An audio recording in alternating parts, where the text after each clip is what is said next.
বিশ্বকাপ দুদিন আগে শুরু হলেও ব্রাজিলিয়ান সমর্থকদের বিশ্বকাপ আমেজ শুরু হচ্ছে আজ। সকালে মাঠে নামছে 5 বারের বিশ্ব চ্যাম্পিয়নরা। প্রতিপক্ষ আফ্রিকান পরাশক্তি মরক্কো। ইউরোপীয় ক্লাব ফুটবলের সম্ভাব্য সব শিরোপা যার শোকেজে, সেই কার্লো আনচেলত্তিও বিশ্বকাপের মহা উৎসব শুরুর আগে কিছুটা রোমাঞ্চ আর মৃদু ভয়ে কাঁপছেন। ব্রাজিল শিবিরে বড় দুশ্চিন্তার নাম নেইমারের ইনজুরি। তবে আসার কথা হলো পুনর্বাসন প্রক্রিয়ার মধ্যে থাকা এই পোস্টার বয় আগামী সপ্তাহেই ফিরতে পারেন স্কোয়াডে। নেইমার না থাকলেও আনচেলত্তির বড় ভরসার নাম ভিনিসিয়াস জুনিয়র। রিয়াল মাদ্রিদের চেনা গুরুকে জাতীয় দলে পেয়ে দারুণ স্বস্তিতে আছেন এই ফরওয়ার্ডও। মাঠের লড়াইয়ে নিজের সেরাটা দিয়ে দেশের জন্য ইতিহাস লিখতে মরিয়া ভিনি। আধুনিক ফুটবলে কোনো দলই যে ছোট নয় তা ভালো করেই জানেন আনচেলত্তি।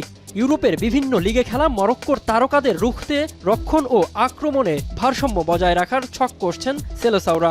মাঠের লড়াইয়ে নামার আগে মরক্কো শিবিরও ব্রাজিলকে জানাচ্ছে সর্বোচ্চ সম্মান। ভিনিসিয়াসদের আটকাতে দলগত ডিফেন্সে ছক কষছেন আশরাফ হাকিমিরা। কাগজে কলমে ব্রাজিল যতই ফেভারিট হোক না কেন, নিউ ইয়র্কের মাঠে আগামীকাল 5 বারের বিশ্ব চ্যাম্পিয়নদের ছাড় দিতে নারাজ আফ্রিকান লায়নরা। সকাল 4টায় 5 বারের বিশ্ব চ্যাম্পিয়নরা গত আসরের সেমিফাইনালিস্টদের সাথে ম্যাচটা কিভাবে শুরু করে সেটাই দেখতে অধীর আগ্রহে পুরো ফুটবল বিশ্ব। মিনারুল ইসলাম, এখন।